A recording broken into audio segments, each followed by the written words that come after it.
podcast. It's been a little while since I've done a podcast. Took it a little bit slower this year because we kept booking them in week by week.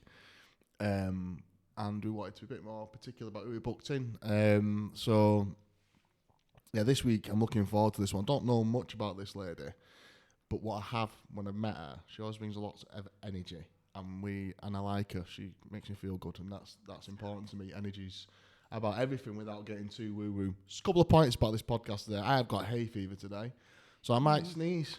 I've got a bit of a rusky voice. I'm also going to try and not breathe down the microphone. We've had some complaints by some of the females. They say they like it too much.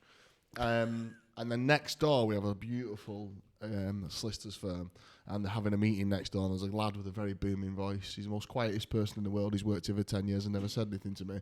But we're doing a podcast today, and for some reason, he's just got this amazing voice today. But if you would do me the pleasure of introducing yourself, just tell me a little bit about what you do. Okay, so I'm Jodie Marsh. I am the commercial director for Elite Franchise. And do you want a day-to-day or just a synopsis of... Yeah, just tell us about what your job is. What do you do? I am the commercial director of Elite Franchise. What's a commercial director do? I don't know, really. Yeah. I think that. I always give job titles to people, and like, you don't do that, but... No, I think it's just a fancy title. So basically, I day-to-day, I look after and manage all of the online recruitment efforts for all the franchises, all the franchises that are with us and the prospective new ones that come with us via the Elite Franchise website. And then from approximately August, my world just goes berserk because we open the F100 Awards. And from then up until March, that's probably the biggest focus for us, getting it all sorted, getting it all organised, whilst trying to manage all of the content creation and everything on the website. It's a big job then, isn't it, really? Yeah. Please note, I do need more people. Yeah, I bet. It's interesting. It's like you basically. Well, this is probably a rough way of putting it. It's like advertising space to a certain degree, isn't it? Really. Yes and no. I always think that's the hardest job in the world. I think advertising space. I had a franchisee from Dubai called what was his name? Marcus. He was the best looking man I've ever met in my life. He was 6'4", blue eyes, Irish, beard. Oh my God, he was gorgeous. And we used to go out and do business development in Essex together. That's where he had his territory. Fucking hell, we cleared up. It was good fun. I can imagine. It was fun times. We had a right laugh. But yeah, he did advertising space in Dubai, and he used to tell me about it. It's a tricky job, isn't it? Really, because you don't. Well, I guess you do see the analytics of the adverts going out, but it's still very difficult, isn't it? Really, to sell that sort of space. You can disagree with me. It's fine. You just made me think of something like. I'm just going to go a little bit off tangent now. I know it's your podcast and everything, but you said Marcus was the best looking guy you'd ever seen in your life. On a recent survey on Elite Franchise, we did a poll, and you were actually voted the second sexiest man in franchising. Shut the fuck up. How did that make you feel? I didn't know. No, you didn't. We did, didn't we, Kay? Who's the first? No, if you'd have actually entered and done the survey, you would have had the results and seen it, wouldn't you? You're lying. I'm not. You're lying. I don't tell lies, right? I would have got number one. Have you planned this, you bitch? So how did that make you feel? Makes you feel like that should be the results, to be honest with you. Going back to the advertising-based question, I worked in advertising for a lot of my career. Yeah. So I wouldn't... Yes, we sell advertising space, but it's completely different to your typical forms of advertising space because it's more about the content and education. Yeah. So if you get the education right, then the advertising part of it's easy. Yeah. Because the education and the content part of what we do, I would say, is 90% of what we do compared to the actual advertising space as well. So I just think if you understand the differences between the two, then it's easy. Yeah. Instead of just being like a quarter-page advert, it's more teaching people about advertising and telling your story through what we do. That's probably the hardest part for me, is trying to get people to understand that we're not just about, like stick something on and we'll send you a shit ton of leads. That's not what we're about. We want to be able to educate these prospective franchisees on their journey so that when they come through, they shit hot. Yeah, I think educating people around franchising is a biggie, and it's still now, and I've been immersed in it for so long, I still learn stuff about it all the time. It scares me to death sometimes. So I think, wow, I've been doing this a long time, and then I learn something completely new. But yeah, I think education's a big piece. I also, speak to prospective franchisees who've been to other franchises and we're completely different setups. So I think there's a lot of education because there's so many different ways it can be done to a certain degree, or different values of what the offering is and the support is and the back office and the length of time and all the different times. So yeah, I guess it's an ongoing task, isn't it, really? Doesn't really stop. Yeah, but I think it's also key to tell your story, tell people everything about what you do. I mean, and find out what makes you unique, so that you can tell that part of that story. Because I speak to so many franchise brands, as you can imagine, and when I first started, I'd get the same answer if I asked 10 franchise brands, what makes you unique? I'd get the same answer from all of them. Yeah. That's not unique. No, it's just the same response that everybody gives. Yeah. So find your niche and then use it. I think that's what we tried to do last year when we did the article for Tezlom with Kay and Gemma in their lovely swimsuits. Oh, yeah. Remember that one? I do. Yeah. I've still got the post on the wall. Yeah, I've got a signed post on the wall. Well, that's what we tried to do. We tried to get the passion of Tezlom across, the culture of Tezlom, the fun, happy atmosphere that you've got, as well as telling the story about how you're trying to support your brand, not your brand, sorry, your networks, mental health, people, trying to encourage different things, and that's what has an impact with people. Yeah, we discussed earlier on, people buy from people. Yeah. And you've got to get the people element of your franchise across to attract the new franchisees in. I think so too. I think that's the bit with, without getting, I don't want to go on about franchising too much, but it is about franchising, this podcast. But we don't really have many healthcare recruitment competitors in franchising, but there's been a few pop up. I think Ashton's has created a couple of them, and a few other people, other franchise consultants, because I think they've seen how successful we've been, and I think they've created a few brands that have come out. I know a lady who's a friend of a friend actually, who's just won an EWIF, and she's created that. But it doesn't. I actually gave her some advice at the beginning, and there's another one as well, and I gave her some advice as well. And I think that's the bit, isn't it, with franchising brands, is the personalities within the business. So the prospective franchisee picks, I sometimes think, the brand and the people behind it other than the offering. Yeah. And that's why I think a lot of franchise brands don't get too phased about the competitors, because you can do the best offering as you can, but if that person doesn't fit the culture of that business, or the messaging isn't right, or the people don't align with that person, that brand's not good for them anyway. I think it's. So I think you're bang on if you can get the people's story and the brand and the who's involved in that franchise out there as an advertising piece or an education piece. That's what you should be doing, really, because that's how you'll get people to fall in love with you. I know I don't suit everyone, and not everyone suits Tezlom, employees and franchisees. I mean, I'll be honest with you, and this might seem unprofessional to some people, but at the top of my stairs, there's a sign that says "No dickheads allowed," and some people. How did I get in? Yeah, exactly. How do I get in? But I did that because when we rebranded, it's not that people are dickheads. It's if you find that unprofessional or offensive, you're not going to fit in at Tezlom. Not because we swear all the time, and not because we're unprofessional. It's just that we have a very chilled out understanding that people are humans, and things happen in people's lives, and businesses change and grow all the time. So it's having that stance is the way why I did that. Is why I put the sign at the top of the stairs. Obviously, I don't want dickheads working here, but people can act like a dickhead and be nice sometimes. People will react in different ways. But the reason why I did that is because I wanted to make sure that it was a powerful message to anyone that this is who we are and this is how we act and this is how we behave.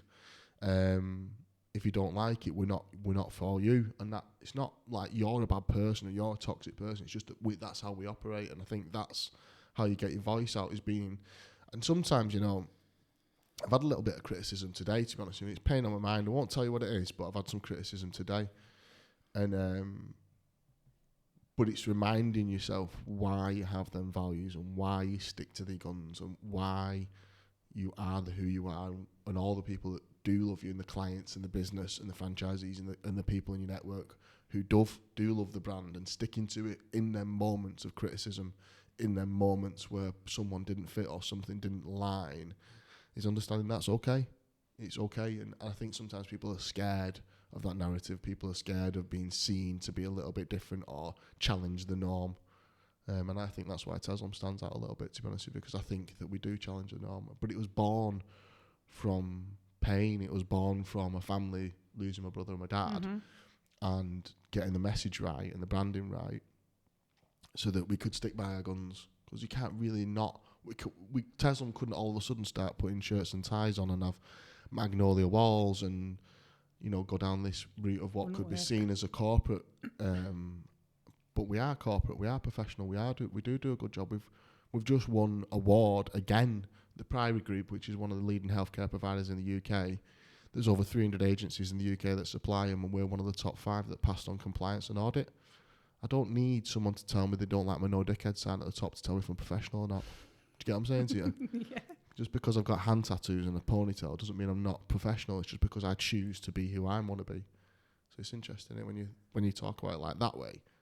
That's what I think you're doing. Is the right thing to do. Is that you educate people and get them to see the message. I ran there, didn't I? But you did. Yeah, I think it's saves me having to speak. Well, it's because I've had that criticism this morning, and it makes me go. I think you should share. No, I'm not going to share. It's unprofessional, because that I do think that is unprofessional. It's not fair on that individual. But yeah, it's about sticking to your guns and not being scared of sticking to your values, even if they're a little bit more dynamic than others. Yeah. But you've got to learn what those are first. Yeah, that's the thing. Yeah, and you've got to be able to look. But again, this is dead deep. Again, go straight dead deep again. This is about not being scared about yourself and understanding yourself and doing a lot of work on yourself. And that takes a lot of work, and people aren't always prepared to do that. So, no. Yeah. And some people just hide it really, really well. Yeah, they mask themselves really well. It's interesting, like, sometimes you meet people in a work environment and you see them out of work, they're completely different type of people, and I'm not like that. I'm exactly the same talking to you as I talk to Kay, I talk to my mum, talk to my kids, talk to anyone, because I just stay the same, because I'm not fearful of, I have to put this mask on that, I'm in corporate environment. No, I'm me, and this is who I am. Anyway, I need to know, how did you get your job at Elite? That's what I wanted to know. How I got my job at Elite? Yeah. You want the whole story? Yeah, well, I don't know it, but I just wondered how, because it's an interesting role, isn't it? So did they put a job advert out, or did you just get it? Not for that job. Just tell me about it. Okay, so it's easier to explain where I came from and how I got to that point. So at the grand old age of 18, God, I'm telling you my life story now, aren't I? 18, I went to... I started work at Vodafone, right? And I did and it's that long ago now, because I am that old. I did about 6, 7... Pardon? Did they have mobiles then? Yeah, the bricks. Left Vodafone in... What did you do at Vodafone? I started in credit control at Single Point. You ever heard of John Caldwell? No. So John Caldwell owned Single Point, and we had this lovely building, a bit bigger than this, but very similar to this building in Stoke, a building called Minton Hollins, and I worked in credit control there. Was that kind of your first proper job? First proper job, yeah. But prior to that, I'd had like little bits and things and stuff. Well, I dropped out of college because it bored me to tears. Then went and got this job at Vodafone.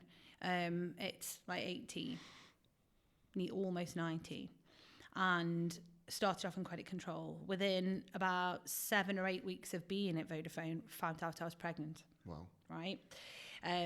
Which we'll talk about later. But so I worked in credit control there, went off on mat leave, went back when Callum, who's my eldest child, was 7 weeks old, because I was on my own.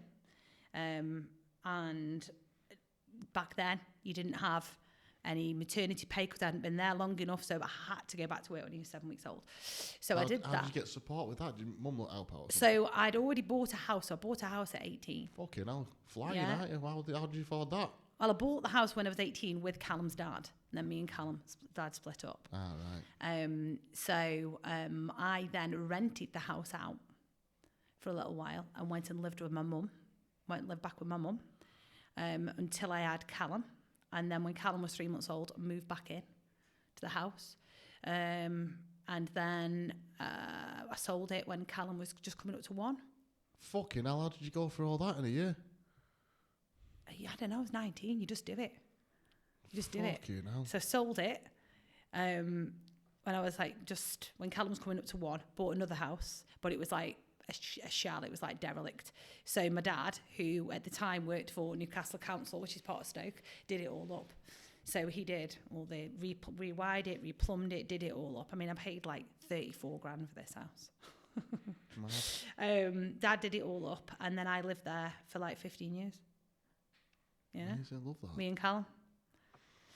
Yeah. So anyway, did that at Vodafone, went through credit control at Vodafone, and then suddenly decided that I was wasted because I was really, really good at administration, really, really good at filling shit in and chasing debt and getting all the debt back in. It sounds just like me.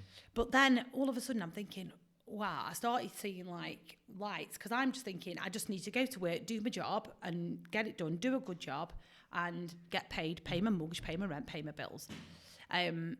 Suddenly, I don't know why, I just decided to apply for a sales job, right? And back in the day, I had no word of a lie, I shit you not, the recruitment person at the Vodafone turned around and went to me, sell me that pencil. Oh, did it? Yeah, it was a woman, right? It was just obviously their standard line. And I'm like, took the paper away and just went, write your name. Yeah. But like, really, I was quite cocky. Back when I was like 20, I was really quite cocky. That's how we operate when you're in your 20s, don't you? That's what you do, isn't it? I didn't care. I didn't give a shit. No, yeah. Anyway, got this job. Started in inbound sales, then went into outbound sales, then went into outbound sales and retention, then ended up in corporate sales at Vodafone. Wow. Left Vodafone. Went and did a stint for about 18 months in Phones for You in the shop. Right, so this is when I realised that I actually liked being in front of people, face to face. How long were you at Vodafone for? About 6-7 years. Okay. It took you 6-7 years to realise you'd be in front of people. Yeah, well, I was on the phone all the time, picking the phone up, and I was fucking good at it, right? Yeah, I mean, I was earning mega money for that age back then. Becoming a whiz on the phone is the biggest tool in it. Like in the sales, if you can become good on the phone. Yeah. Outbound sales calling as well. Well, that was great. I mean, you couldn't do it now. No. You just nobody picked the phone up to you. Yeah. So it was really, really good. Then I left, went and did this 18 months in Phones for You store with one of my old managers. Loved it, but the money wasn't there. No. Not the same as what it was. No. And when you're paying your own mortgage, you're paying your own bills, and a lot of my life's always been about paying bills and having the money. And it wasn't until I left Phones for You and went to work for Yell, which was out in the field, driving around, that I started to get up to the money where I didn't need to worry, I didn't need to stress anymore, and I was comfortable. So then I did 15 years at Yell, but that's when I first started to find out about franchising. But more so, I dealt with more the franchisee. Yeah. So I'd be going to places like Molly Maids and Merry Maids and Green Sleeves to get them having adverts. Because I mean, back then, it was like 18 years ago now. The Yellow Pages was the place to be. Yeah, so I was going around and meeting a lot of these franchising. So I'd heard of franchising, but didn't really know what it was. And then after 15 years, I went to Checkatrade to set up the National Accounts channel there. We built that. That's when I started to really get involved a little bit more with franchisors, but from a trade standpoint. Yeah. Because we were doing lead generation into the franchisees again, but from a franchisor level. Yeah. I was then tasked, one of my colleagues, Gary, who had looked after all of the franchises for quite a long time, left, he retired. So I took over that, and that's when I found out what the difference was between a franchisee and a franchisor. Yeah. I mean, I dealt with them, but I hadn't got a clue. Yeah, you ain't got Didn't a know clue. what it was. Didn't know what the difference was. They were a client, weren't they? Yeah. Yeah. So that's when I started to understand it a little bit more. That's, funnily enough, how I first met Liam from More Than Love Letters. Oh, is it? When he was a franchisee. Ah, right. Yeah. No way. In a little coffee shop in Tipton. Oh, I can't remember where. Little. He'll tell you if you ask him. Little coffee shop just up the road from us. That's when I first met Liam. And so I did 2 years then. And then I left there and went and did 6 months in total at telematics and fuel company. Again, with some of my old managers from Yale. Yeah. So I went there and it just wasn't for me. I was back on the phones again, not really going out. It was just after not just after lockdown, but it was, didn't like it. So I was sitting there on LinkedIn one day and saw this job come up, and it was for CEMG Media, right? Which is our umbrella. And it was, I can't even remember what the job description was, but it was for something like commercial manager for such and such. Didn't really mention franchising in the job ad. It was just, these are the kind of criteria that you need. Literally filled it in on LinkedIn. And I don't know have you ever, well, probably not, but do you know anybody that's ever tried to find a job recently in the last few years? Mm-hmm. Like, you will fill in that many applications and send that many things out through on LinkedIn, and you can see what happens with them. And when I decided I was leaving, you'd fill in all these applications, and people don't even reply to you. They don't even acknowledge the fact that they've had your application. No. So I just filled this in, thought nothing of it, and it was on, I think it was on a Thursday night or something like that. Yeah, it was on a Thursday night, and sent this off. Friday morning, I get an email, right, from Scott, asking me if we could have like an initial chat. And I'm like, yeah, no problem. So this on the Friday. So on the Monday, no, it was Tuesday, either Monday or Tuesday, I had my first chat with Scott.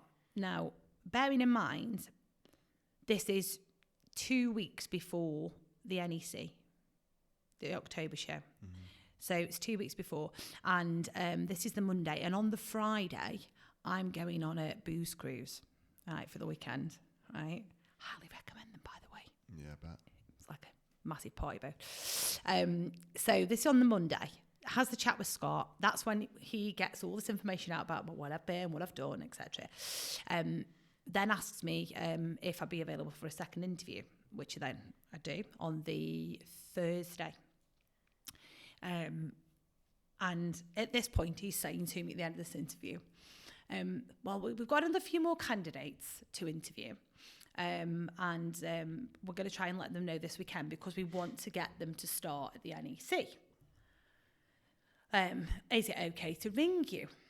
So I'm sitting there and I'm like, you can, but depending on what time you ring me will depend on how many margaritas I've had on the boat, or strawberry daiquiris. So he's like, yeah, okay. But by this point, I'm already thinking, you ain't going to ring me on a Saturday morning on a boat. This is when I didn't know Scott, by the way, to give me bad news. You're just going to ring me the next week, aren't you? So by this point, I kind of already know I've got the job. I hadn't been confirmed. So then my phone rings on Saturday morning. Now, we boarded at 10, right? And it was free alcohol, by the way. It was like all-inclusive packages. He rings me at 11:30. Oh my well, God. By this point, I've already had to push my auntie in the pool because she'd wet herself. Right? And she was like, got jeans on. I'm like, what am I going to do? I'm like, chuck you in the swimming pool because nobody can tell you've done it then. Yeah, exactly that. And my Good phone's plan. then ringing. It's like, Scott English. Oh, off I go. Try and find a quiet corner of a party boat.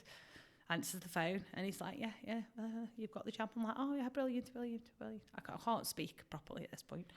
Can you start on the day of the franchise show, the NEC? Nice. So I had to get back off the boat, hand my notice in, do my week's notice, get myself sorted and get myself to the NEC So the NEC, October, can't remember what date it was, but October 2023 was my first day at Elite Franchise. And I can remember walking around. Is that not the same as Gems? What year? What year? 2023. NEC. Was Gems at London, weren't she? Olympia. NEC, my first day.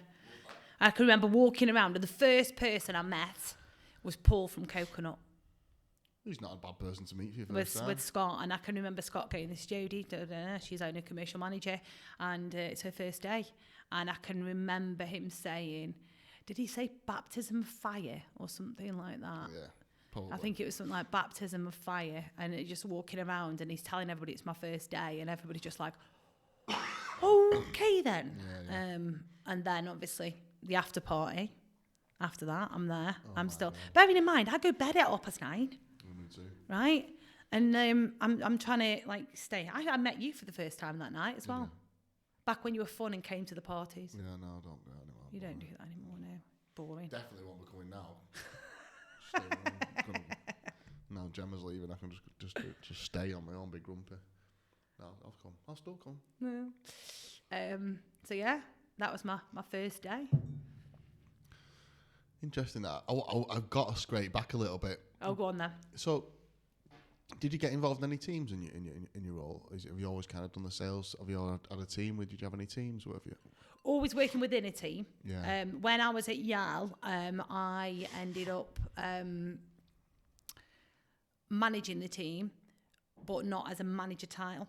Okay. So I was always, surprisingly, I've always very technical and very good with like any systems and computer systems and things like that. And back when I was at Voda, I did like an Excel course. I mean, it was a long time ago now, but it still surprises me sometimes how much I actually do know compared to people that have never worked with it or have only touched on the surface with it. So I was always like the go-to persons for anything to do with systems. So I was always the person people came to for, how do I do this? How do we fix that? How do we sort this? It's interesting that, being a salesperson and being like that as well at the same time. You don't really get that mix, do you? I think that was the credit control part of me. Oh, yeah, I suppose, yeah. Because I'd done that for so long, and then it's just been trying to find ways to make things easier and make things better and make things more streamlined. I mean, it became more difficult when I was at Yale because it was such a big corporate company that anything technical took forever to change. I mean, that did change as time went on. But I mean, if you think like Yale.com, when that first launched and back when we had 118 24/7, you remember that? Yeah. But that was like 8 months, nearly 12 months worth of planning to just even launch it in the first place. So to get one thing changed was quite difficult. But because I think I'd been there for such a long time and I'd used all the old systems, it was really easy for me to transition to the new ones. And I almost became like the training person. It's good, that, isn't it? It's interesting, that, isn't it? You don't really get the mix. Ollie here, he's very much like that. Good salesman, but also really good at the admin. But it surprises me. It's like I'm terrible at admin. I'm shocking at it. But I think that makes salespeople conscientious, right? Because I've worked with all sorts of different salespeople over my time, and I'm one of those people that like, I can't just sell something and then pass it over to somebody else. I've got to be involved from that beginning bit. So I've got to be right. Okay, this is my customer. It's my client. I'm going to look after them. I'm going to sell them the product that's right for them, do the right thing, and then take them on that journey all the way through. That's what Yale used to be about to begin with, and then towards the end it started to become more business development, which was hunting, pure hunting. Just hunting people. And you got them and you handed them over. And I know it's changed back again now, but at the time it just wasn't for me.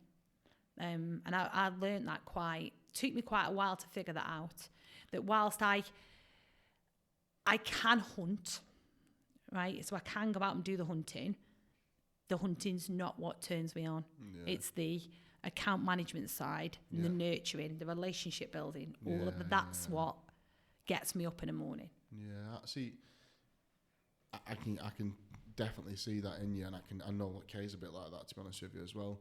I am like that, but I get a bit bored, and I don't mean that bad to the client, but I'm better at managing a team of people doing that. that's where my tick is. I prefer to teach people or coach people how to look after the client. I like that part of it. I like to learn the psychology of getting people to look after a client. I don't know why. I just prefer working on that basis, but that's just me. Do you not find, though, that there's certain people that part of it, you've got to have a certain personality to be able to do it? 100%. Yeah. You can teach anybody to hunt, right? Yeah. You can teach anybody to do that. That's it's a skill, but it's a skill that can be taught. I just think where that nurturing side of stuff, you've got to be a certain persona to do that. Which is surprising, really, because I'm like me and Kay were talking about this before. I'm an Aries, right? Which is I'm red and fiery, and it's very surprising that an Aries has got that like caring, nurturing side to them, because they're more normally fiery, bursty. Interesting, isn't it? Hunters. Where did that come from then? I have no clue. No. Absolutely no clue. What's your mum and dad do for jobs? So my dad, for all of his life, worked for Newcastle Council. So he was qualified plumber, qualified gas fitter, qualified electrician. Yeah. And then he dabbled in plumbing, but not for the council. So he did that for all of his life till he retired. So he used to be out early in the morning, but he was always back to cook us tea. Oh, nice. And then my mum kind of left work when we were all quite young, and then went back, and then she's always kind of worked in an office admin capacity. She's worked at you won't have heard of them, but a company called Frailings, which was a furniture company for years and years and years and years. And then she stayed in furniture, but now she manages she owns, alongside my stepdad, a company called Matador DIY, which if anybody wants any timber, please give us a shout, or fences in Stoke. Yeah. Shameless plug there. So they've got builders merchant / fencing company that they set up as a retirement pot, because my stepdad runs a big scaffolding and brickwork company in Stoke. So they set this up as a retirement pot, and then COVID hit, and they're the only builders merchants in Stoke-on-Trent open. Uh-huh. And they went from doing, they quadrupled the turnover. Wow, amazing. In like overnight. Love them stories. But then now it's just never gone, and they they make me laugh, because they keep going, it's going to get quieter, it's going to get better, it's going to calm down, it hasn't. It just gets busier and busier and busier. So to the point that my husband now works with them as well. He manages the yard and manufactures all the fence panels and everything for that. Yeah, I'm trying to pick. So I wonder where the nurturing side comes from, and if you're not typically like that, maybe because I have to ask you about the young mum thing. I've got to ask you about it. Do you know what I mean? I've got to understand about how you dealt with that, and when you're being a young mum. Was it a tough time? I was very lucky. I was very, very lucky, because my nana, who was still alive, bless her, she's now 90, but my nana was quite young. She was still working full time, and when I had Callum, and they had pubs. So they were still, were they still in the golf club? Yeah, they were. They were still in the golf club when I had Callum, managing. They were licensees. Are they called licensees? Stewards at the golf clubs. So my nan and granddad did that, but my nan used to pick him up from nursery. So I did shifts, like when I was at Voda, when I was in credit control, and you did like 8, 4, 9, 5, 10, 6. But he was in nursery, and nursery was paid for by the family credit, I think it was back then. Yeah. So his nursery fees were paid for. But then, and he was paid up until 6 o'clock. But my nan always used to pick him up at 2. She used to pick him up early all the time. Still paid for, but he was, she used to pick him up. So I was very, very lucky that I had a really close circle that were... I think you have to be if you're going to be... I think... Forget about being young, just any mum who wants to have a job or a long-term career, you kind of have to have that circle around you, don't you, to a certain... I don't know how I would have done it without that support there. I think so. And I would say, I mean, this is horrible, and I hope my son never watches this. Cut that bit out. like I wouldn't say I was the most maternal of mothers either at that point. I was 19, 20. I still wanted to go and have fun, still wanted to go out and have a life.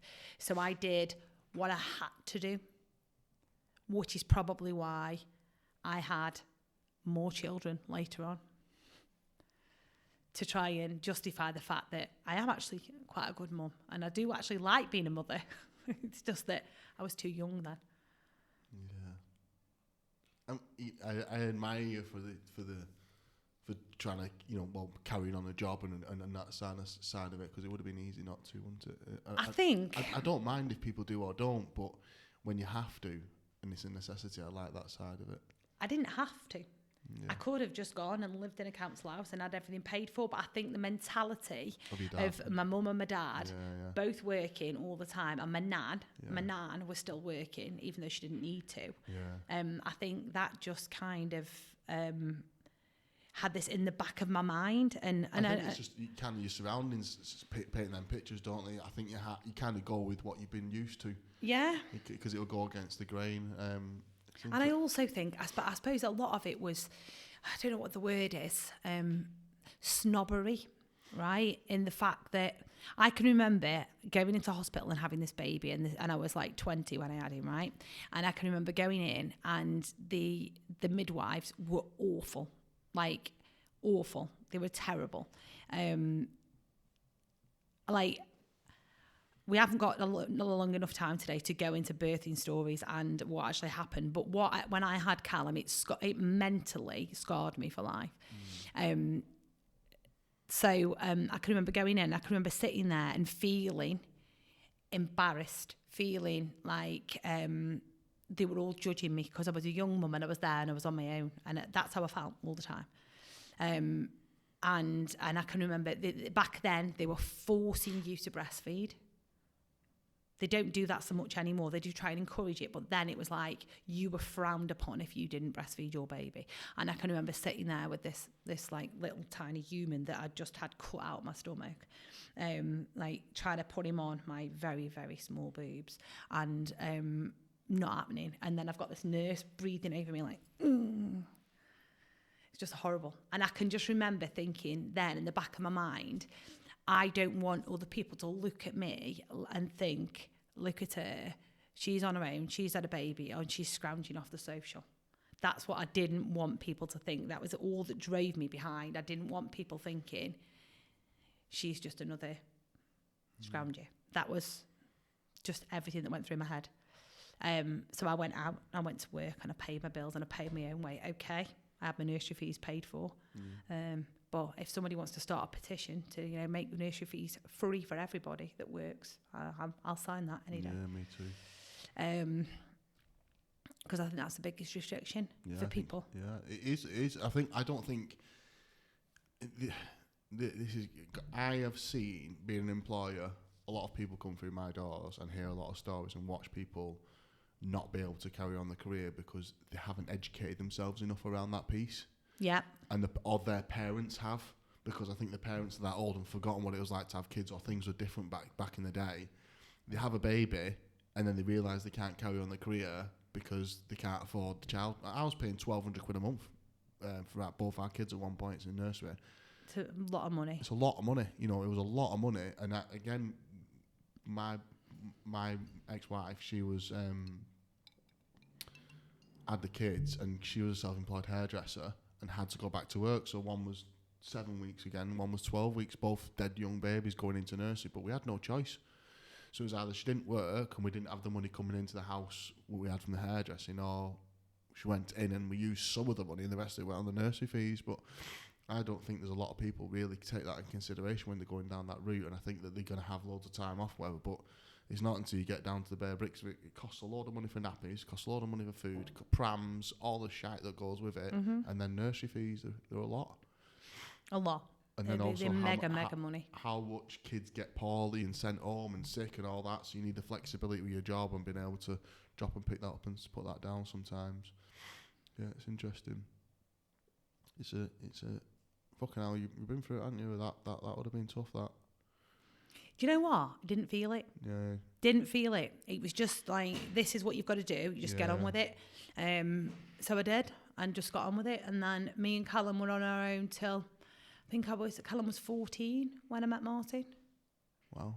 I mean, I'd had the odd boyfriend in between that time, but We don't want to talk about that, do we? No, we won't talk about that. Please no. And then, Callum was 14 when I met Martin, who was my now husband. Right. And then you've had kids with him since? Yeah. What's that? Why say it like that? Because Martin had a vasectomy when I met him. Right, you need to talk to me about this then. I'm booking myself from a vasectomy now. Yeah, so Martin had twins with his ex-wife, and about 5 weeks after the twins were born, went and had a vasectomy because they never wanted any more children ever again. I bet. Then met me.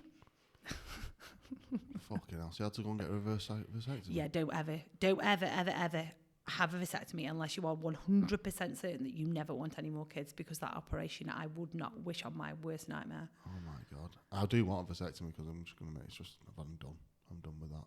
Yeah. But yeah, it was a horrible operation. You horrible woman. Well. Is he all right? Oh yeah, he's all right. Obviously, we've had 2 kids since then. Yeah, but has he got over it since? Oh, he's still mentally scarred. I bet he is. Poor man. No way. It's nice, wasn't it? 14 years later to meet someone else. Yeah, and then we got married in 2016, and then we had Ellie in 2017, and then Roman in 2019. I tell you what, you're a beast. 14 years on your own as a single mum and carried down a career like that. That's fucking good work, that, isn't it? I think I was always one of my best friends, who we'll have to name drop in a minute, because if she listens to this, she'll want to know why she won't call her, right? We always have a conversation because we both say that we're very, very lucky. Yeah. And she'll always tell me, no, it's not luck, it's because you're good. Yeah. And I always say to her, it's not luck, it's because you're good. Yeah. But I always think, I'll always say I was always really lucky with the people that I work for, and the fact that the support that you got there and the opportunities that you got given. Yeah. And landing on your feet with who interviews you as well, because I think that's a big deal. Like when I went for my interview with Yale, I was interviewed by 2 women. And I think that helped massively. Yeah. Because they understand that. Yeah. Or they did back then. Yeah, yeah. I think if it had been 2 men, yeah, it might be different. Might have been a completely different. Yeah. Yeah, I do think it is like the opportunities, and I think it always, and again, it comes back to my nan and my mum, right? Because when I started at Yale, I had to go and do a 4 weeks training course in Slough. So I'd drive down on the Sunday night and come back on the Friday, and my mum and my nan fetched and carried Callum back and forward for a whole week. Because Callum better appreciate it. Does he appreciate it? Callum, he better do. Oh, no. No. How old is he now? 24. Oh, yeah, he won't. With 2 kids of his own. Has he got 2 kids? You're your granny, aren't you? Twice, yeah. Wow. So, yeah. He's not messing about either. How old's his kids? So Elijah was 3 on Wednesday, just gone, the 15th. And Marnie will be 2 in August. So are you helping him out as well now? No. You know, no. What? No, I'm not. I babysit. Yeah. That's about it. I bet he's not messing about either. No. Well, I love having it. I love being a granny. It's great. I can give them back. Yeah. We never really had babysitters. And then because my dad was so poorly, quite often Mum would ring me and say, your dad's fell out of his wheelchair, or can you come round and stuff. So it was very struggled. I was always a little bit fearful of going on the piss, because I'd be worried about Dad falling out and I not being able to get to Mum. So it happened quite a bit. So when the kids were growing up, we very rarely went out. And to be honest with you, it might have been the demise of our marriage, to be honest with you, because we didn't really give ourselves any time to go out and do anything. Yeah, we didn't really go out or anything, to be honest with you. But yeah, it definitely changes the whole perspective on life when you have children, how difficult it can be. But it's made me think so much, not different about you, but I just admire. It's tough, isn't it? And trying to mix it up and trying to have a life, and especially at 19, 20, it would have been really difficult trying to mix all that up and just keep it on top of the washing alone's enough. Never mind everything else. Yeah, but sometimes, I know this is going to sound like a really strange thing to say, if you've got a good support network with you, it's easier to be a single parent. Yeah. Because, so Martin, my husband, he's got twin girls, twin stepdaughters, and the logistics and the conflict and everything that goes on behind the scenes on that, it causes more stress and drama than it is just being responsible for one person. Okay, you can't go out your weekends, you can't go out and do things, but I was always, like I say, really, really lucky if you've got that support network there. That my nan would, I mean, I went to Magaluf when I was 23 and left him over my nan for a week. 10 days, actually. Nothing wrong with that, though, is there? But it's good that you've got that support network. Like but it was brilliant. And, like, the relationship now between my nan and Callum is really quite strong. They love one another. I mean, he lives with her, my nan. Isn't it? Mm. Right, I've talked enough about being single, Mum. What should we talk about now? Are we getting serious now? You're sitting forward now. I just wanted to get because I knew when we met outside, because we never really spoke, had we? And then until the other day when we sat outside the XL, and we had a little bit of had a drink there, and I kind of got the whole granny thing come into play. And I thought, when it's a Nanor in Stoke, by the way. Yeah, well, Nanor, but then. But I think, and then I was like, there's a little bit more to this lady, and I realised I wanted to have a chat with you about it. So I'm glad you're on the podcast, because I think that kind of shapes you for your resilience levels and what you've been through. And you might not take that on board right now, and I appreciate that because, like you say, you've had a good support network and you've been through it. But that would have definitely set the tone for your resilience levels and what you can put yourself through and how you're going to cope with stuff, won't it, later on in life, especially in a career, and then learning about advertising space and then moving through and then into franchising. Franchising is just a world where once you're in, you're in. Yeah.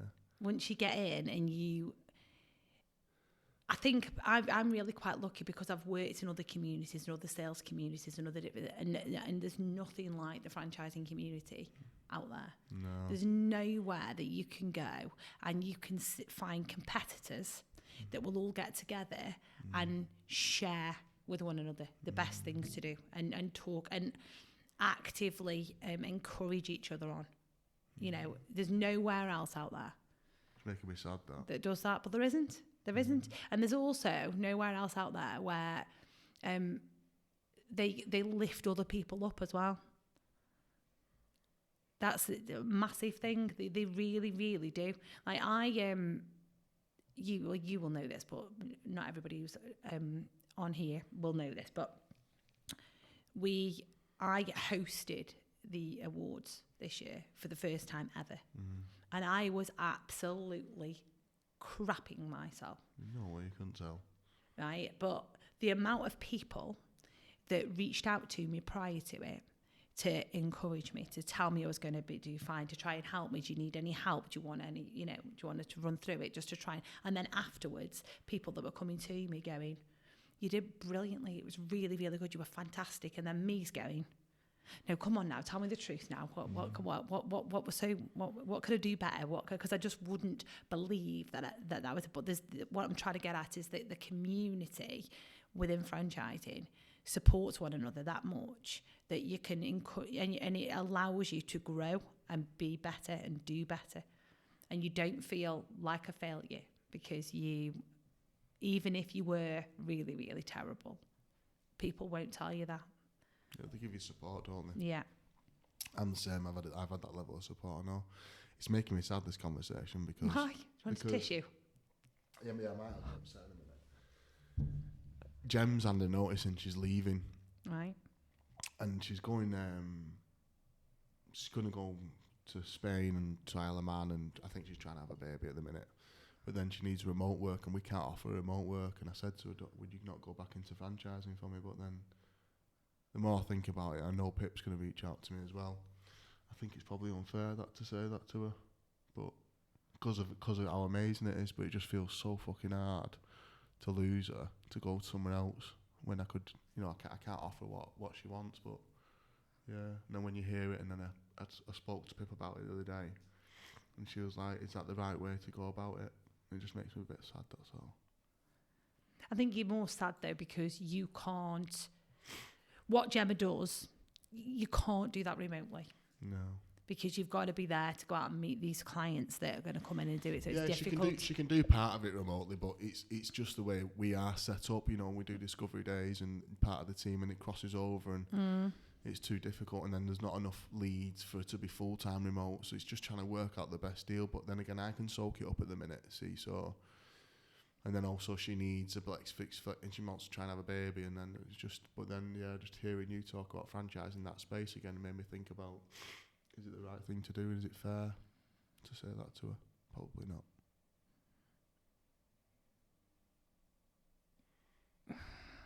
Difficult. You can only do what you can do. Yeah. Is the only thing I would say to that you can't restructure everything.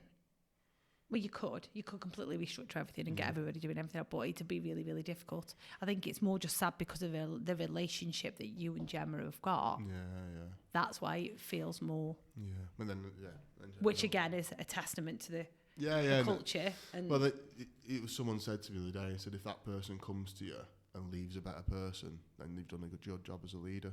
And I think that's the piece of work I've got to concentrate on, instead of concentrating on where she's going to go and how she's going to do and believe she's going to be better for, blah, blah, blah. But it's so fucking difficult losing team members when you're... I know. It's the fucking hardest thing in the world. I hate it.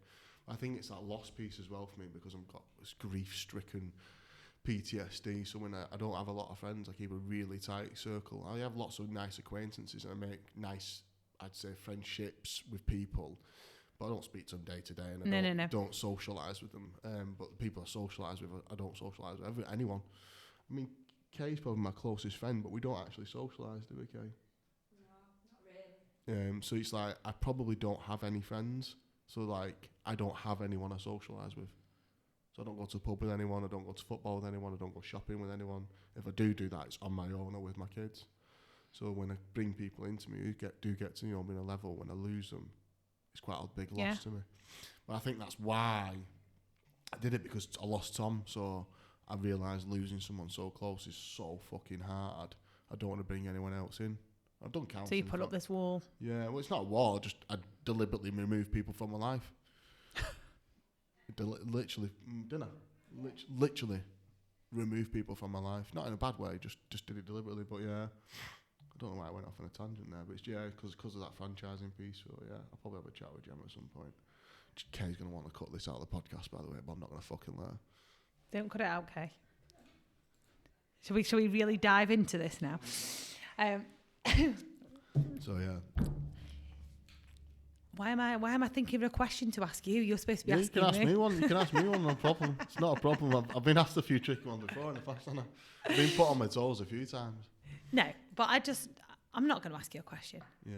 Because I think you've what I've said in answer to your question has triggered off thoughts within you. But I just think what you've said to me is earlier on, that something that I picked up on was taking and learning different things. And sometimes I think doing things like this and talking about things makes you start to remember things and question things and 100%. go back over things that have happened. I mean, I don't know where I would have been if I hadn't have come here. Not here to Tezlom, as in into the franchising community. Yeah. I don't know where my career would have gone. But I think you found your home though, haven't you? I think you've got a career piece here, haven't you? I love it. Yeah. I think that's the thing, isn't it? Once you start, and I love the people. Yeah, that's the thing. The community of people in franchising is incredible. So that's the piece, isn't it? You fall in love with the community of people involved, even though it feels really small, but also really big as well sometimes. And then the thing is, the deeper you go and the more you get to know people, the more stories you've got, and the more, people open up to me and tell me stuff, a bit like you and I are doing here now, but people will tell me stuff. And that I would never repeat because it's not my news to share, but they do, and it's just, there's nowhere else like it. No, it's so true. See, for years, we were in the BFA for years, and then I just saw franchise, and then I joined the BFA, and I started to want to go to some of the events, and I think that's where the real piece came to me, was when we joined the BFA, and that's when I started to really learn. But there's another big news piece on me, but I think I've got ADHD, so I went for an assessment the other day. Right, okay. And it's not, I know there's a lot of people jumping on the hype, but I genuinely fucking really struggle with it sometimes. I get upset and down about it. And it's not the like where people talk about being scatty and stuff like that. I'm not scatty, but I definitely can't put things down. So sometimes I'll be thinking about something that's kind of irrelevant. I might think about how Kay said a sentence to me about something, and I won't be able to put it down for a couple of days. And I might talk to Kay about it, and I still won't be able to put it down. But if I've got 16 of them conversations going on, sometimes I get into a space where I just can't even think about my own self, so I become zero productivity. I'm not available to my mum or the boys because my brain's, I'm just in there physically but not there mentally. And then I get really down about it and get upset about it. So I've been trying to fucking place it for ages, and then I was just reading more and more about ADHD. So I don't think that I go and text someone and then go on, turn the toaster on and then turn the iron on. I don't do stuff like that. But I definitely have this piece of work where I physically don't fucking let a thought go for ages. And so I did the assessment. I got 4 marks on it, and she they put me straight forward for us, and I'm being booked in about 6 weeks' time for assessment for ADHD. And I'm hoping that the medication helps, because I've talked to a couple of close friends around it, and I don't know where the fuck I've gone off on this tangent about that. I don't know. Fucking completely lost the plot again, Kay. What was I talking about? It was exactly that. Was it? Yeah, exactly that. Yeah. So, yeah, that's the next bit of work I'm going to start working on. I can't remember. There was a point to that fucking talk about ADHD now. My brain's completely forgot what it is, but that's probably a bit about my ADHD. But yeah, I'm good at this, aren't I? Yeah, Interviewing you for your own podcast. I'm just in the mood to talk today. That's all of it. I'm just pissed off with life, so I'm in the mood to talk. But yeah, no, that's an interesting one. Why was I talking about that? I can't fucking remember. I could have just basically just sat here and just let him talk for an hour, couldn't I? You were saying about it being a big news piece. So you were saying about life and acquaintances and cutting people out, and then another big piece. Yeah. It's like life-changing things. Yeah, that I'm going through quite a lot. I've been going through a lot of the last shit for the last 6 years. Yeah, it'd be interesting to see. But yeah, that's Yeah, but think about it though. That's it, the loss of Gem. And that's what it was. It's just that piece of work is very difficult for me. But she will keep in touch with me, so that's fine. And she will. You know, she will. But and I just think about going back to the whole support of the whole franchising community. Think about how much more difficult those last 6 years would have been without that support network there. I have got some, like, this podcast has been fucking great, because I'll get your telephone number at this, and then me and you have got a deeper level now.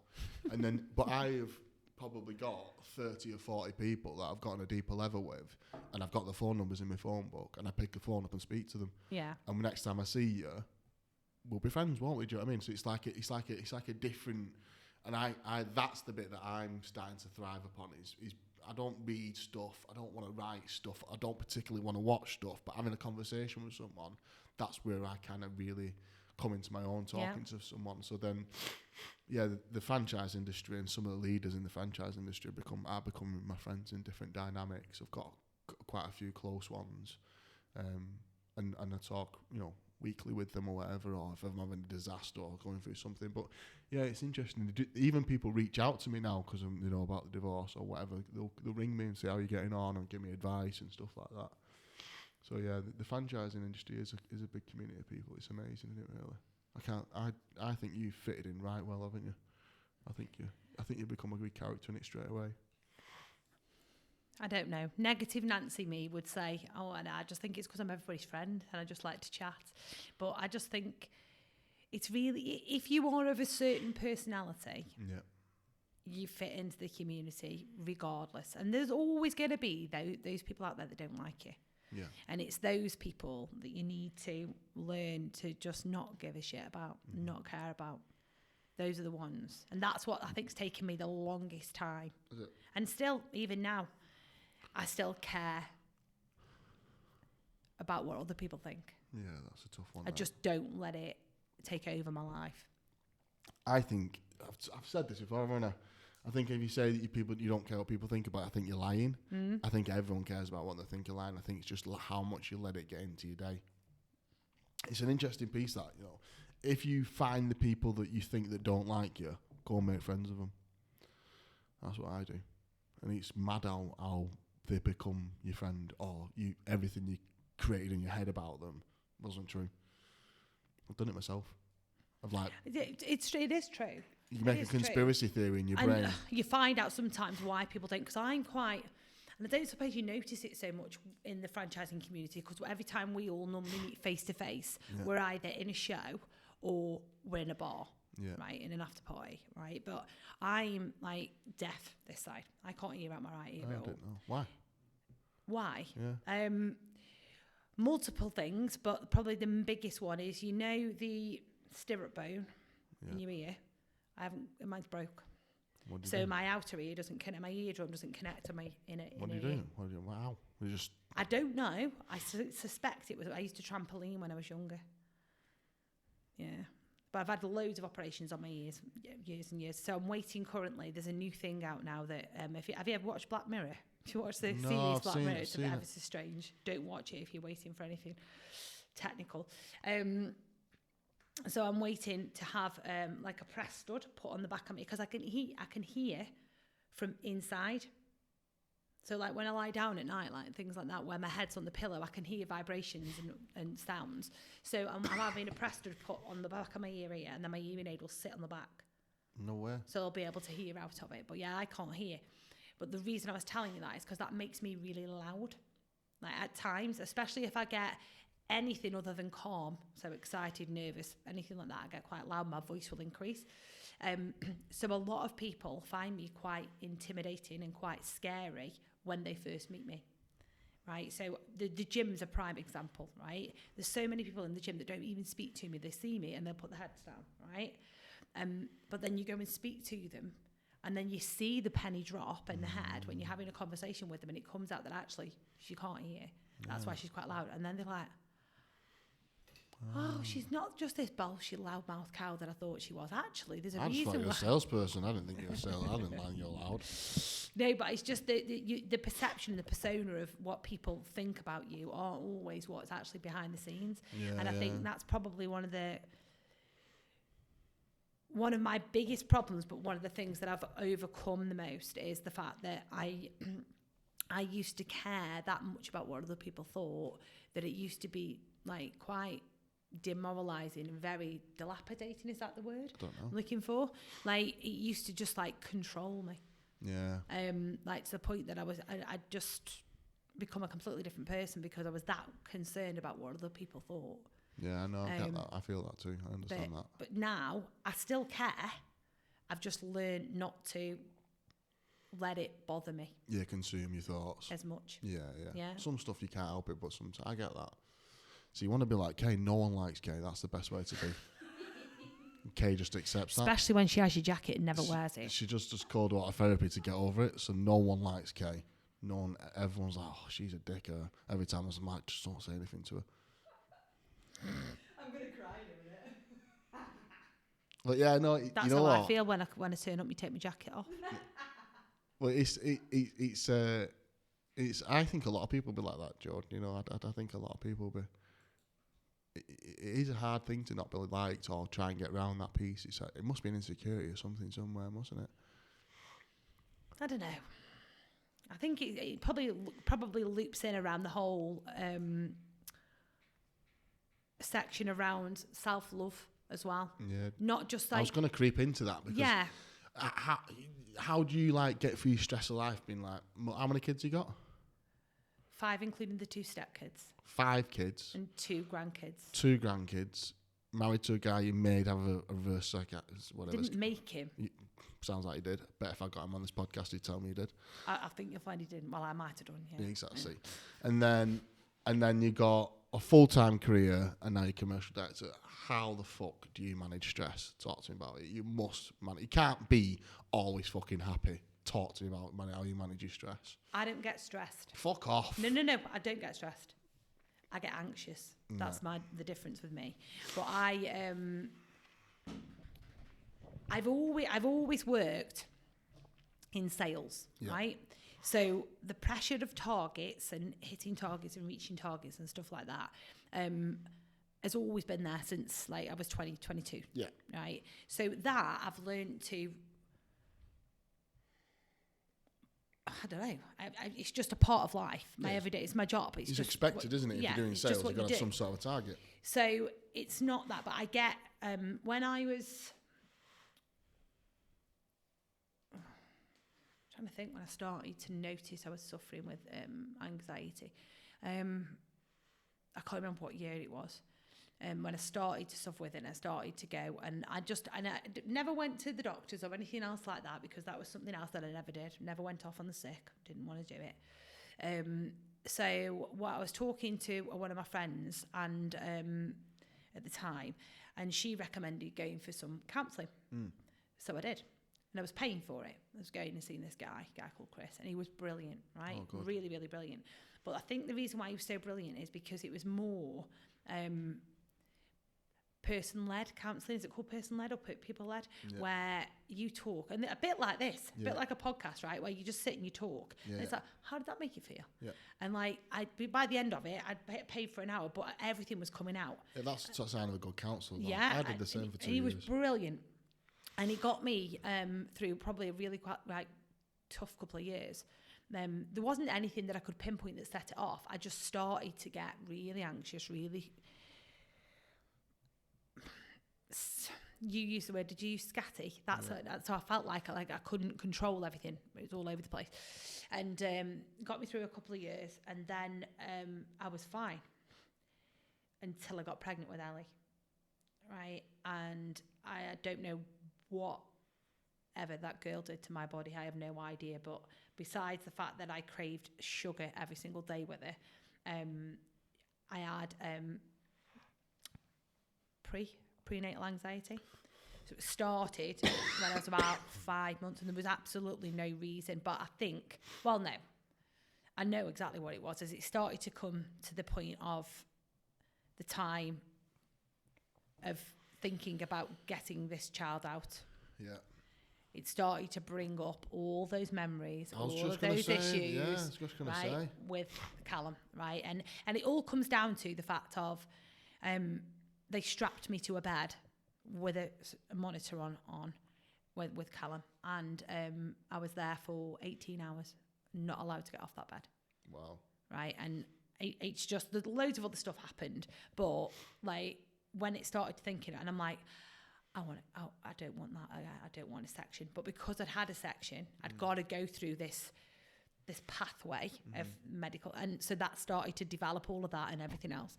And so I then went and started CBT. So thankfully, I've never had to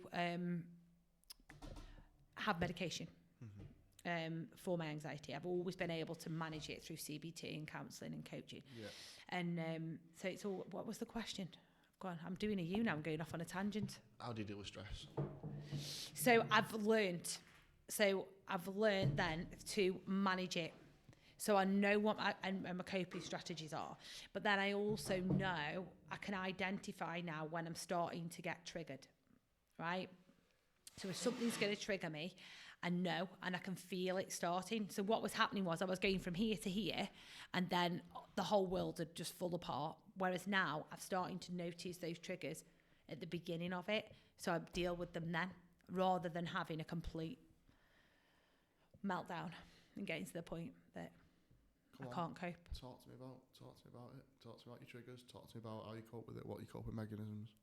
You haven't got the time to be honest. Come on, I need to know. I need to know. At least your coping mechanisms, not your triggers, and just talk to me about how you cope with it. Generally, as a rule, I'll go back to things like, because what I find with mine is just the fact that I can't sleep. Yeah. And it takes over and it consumes me, right? So a lot of the time, mine is just literally a matter of, I can just sit there and I write it down, right? If it's in my head, if it's in my head at night, I'll write it down. Because then when I can deal with it in the morning, when I'm not super tired and I can focus on it, I'll go back to it then.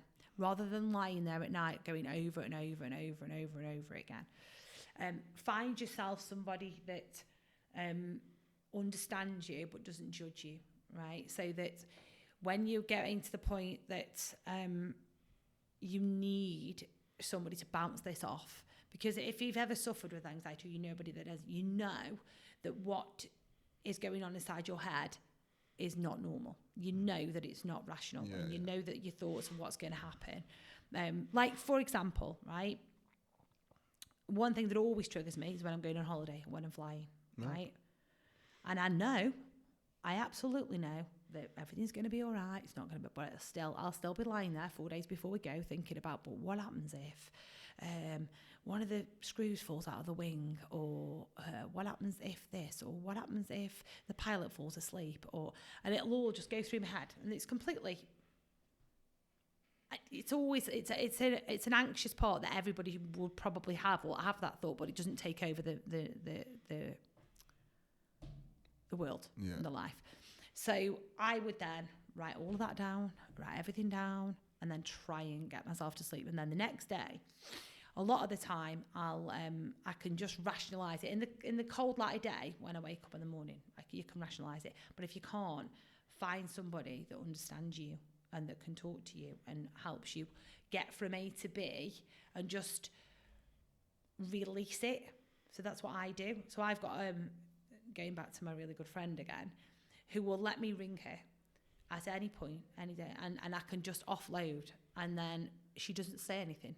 She just lets me get it all out, and then she'll go, do you feel better now? And I'll go, yeah. And is that one of those things that you want me to answer, or have you answered your own question? No, I've answered my own question. Okay. Sometimes it's just getting it out. So if you haven't got that person, I would, if for whatever, because she's got quite a big job. It's a big job, a word I use now. A lot of responsibility. A very important job now, or proper job as she would call it. So you can't always get hold of her because she's always flying all over the place. I would just get it out onto a piece of paper during the day so that I can rationalise it and try and get over it. But what I'm very, very good at doing now is recognising when it's getting to a point where I can't control it. Then I'll go back into CBT. Yeah. There's loads of places out there that you can just go and speak to somebody or see somebody or whatever. Yeah. And keep yourself busy. Do you do any exercise at all? That's another trigger for me now. Yes. Not as much as I used to. So if you can pop a picture up in this podcast, Kay, I'll send you a picture after. So 2021, I did a 12-week transformation. I mean, it's always always kept myself quite fit and quite active. But I did a transformation in 2021. Don't get me wrong. I mean, even you would say I was ripped, right? I was really, really, really good condition. But it messed me up. Completely messed me up mentally, to the point that because you can't maintain it. No. You can't maintain that figure unless you are. When I'm the woman that always does everything, that can always do everything, that can always, doesn't matter what it is, I'll do that. Yeah, I'll do that. I'll do that. So trying to maintain that as well as work full time. I'd got 2 kids. And as the kids get older, I know it sounds silly, but as they're not babies anymore, it becomes more difficult to have a life. Because at least when they're a baby, you can just leave, well, not just leave them, but somebody will look after them. It's easier for somebody to look after 2 babies. But when they get older and they've got clubs and they've got to be here and they've got to be there, it becomes harder and harder and harder to do anything. So then I'm trying to maintain this like ripped body, and I couldn't. So my head fell off, completely fell off. To the point that then I was having panic attacks. I used to I couldn't leave the house. No way. Because I didn't want anybody to see me, because I'd got, in my eyes at that point, fat. No way. But it was all anxiety. Yeah. And what people thought about me. Yeah. Interesting that, isn't it? I wonder if it's come from... Still won't wear a bra in the gym though. Like, I mean, a bra on its own. I mean, I wear a bra, but I don't wear just a bra or a crop top. But I've learned to reframe things as well. Because I think over the years I'd look at other people, especially as I've got older, because I'd look at all these young girls with like these tops on. I'd be like, I can't believe you're wearing that in the gym. That's terrible. But now I'm kind of like, I wish I'd got the confidence to do that. Yeah. Rather than the negativity, it's more of it, where's that feeling coming from? Why am I feeling that way? Why am I kind of feeling like angry almost towards this person that's standing there in the gym with hardly any clothes on and looks absolutely fucking fantastic, and he's me looking like a sausage roll wrapped with cling film. It's true, isn't it? What are you trying to say? No, I'm just saying it's true. Good job, I don't care what you think. No, but I don't mean like a sausage roll, but I understand what you mean. Because I'm the same, actually, thinking about it. It's like, I want to look like that with the six pack and the pecs and stuff like that and get upset with blokes who's walking around, but actually in this grand scheme of things, it's just jealousy. And it is jealousy, but it's not jealousy because it's like, but that's where I think it's just reframing stuff in your brain, because before my brain would have been going, I can't believe you look ridiculous as if you're wearing that. Whereas now Kay's the worst for it. She turns up in wearing fuck all to the gym. She's bad for it. Oh, I've seen her pictures on LinkedIn like this. I can't believe she's got a boyfriend. And I'm just like, oh God, she's bad for it. She's like, I don't care. I thought this podcast would be amazing with you two. You two are like a double act. Like male and female version of each other. So yeah, reframing it. So I made myself feel more, oh God, this is so like rainbowy, isn't it? Like it's it's reframing stuff in your brain. But because like if someone else is going through this at the moment and they hear you going through it, I think it's important. Like it's making me want to write stuff down. Because I get in bed at night and I have got on Friday, I had the fucking worst day I've had for about 2 or 3 years on Friday last week. And it was still going. I drove all the way to my bird's house in fucking wherever she lives, not saying. And got there, and one of the fucking franchisees quit. And I was like, fucking hell, since 9 o'clock this morning till 8 o'clock on Friday, I've just had shit all day. And it still was relentless at 8 o'clock at night. And I was like, fucking hell, today's not giving up. Could I get to fucking sleep? Could I fuck? It took me ages to get off. It was like 2 o'clock in the morning. I should have wrote some stuff down. Yeah, I just like try and just, nothing's that important that it can't wait till the next day. And if you sleep better, you deal with it better as well. Yeah, you definitely do. So there's that, and then there's like just reframing stuff, just the way that I look at stuff. But then I find myself that then reacts upon how I communicate with the kids as well, which makes the kids easier. Yeah. Like they'll say stuff, and one of my old bosses taught me something that I've used ever since that day, and it was what he used to say to his kids, and it used to be, the kids will come in and, I can't do that, mummy. And he taught me to say to them, it's not that you can't do it, you just can't do it yet. Yeah. To reframe it and position it in their minds. And the schools, to be fair, now are doing like they're called active. They're not really lessons, but when they come in and they do like workshops on growth mindsets versus closed mindsets with the younger. So Ali's 7 and she had it this year. No way. So, but she'll come home and you can see her starting to think about it. Oh, sick! I love that. But it's just really positive, and I just think that's the age when you need to start educating this.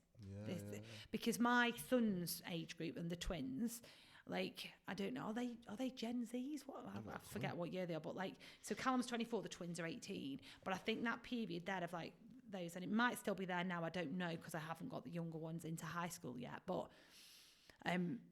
it's fashionable to have a mental illness at school now. Yeah.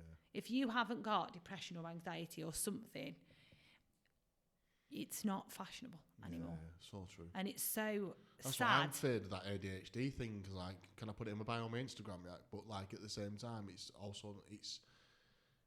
isn't cool if you haven't got it or trying to get it. But at the same time, if they have got it, that's also sad. That's the thing, though, Ryan. Though people like yourself who potentially have got ADHD are having to either wait for such a long time or potentially never getting diagnosed 2 years to 3 years or having to pay to do it privately because there's that many people that are.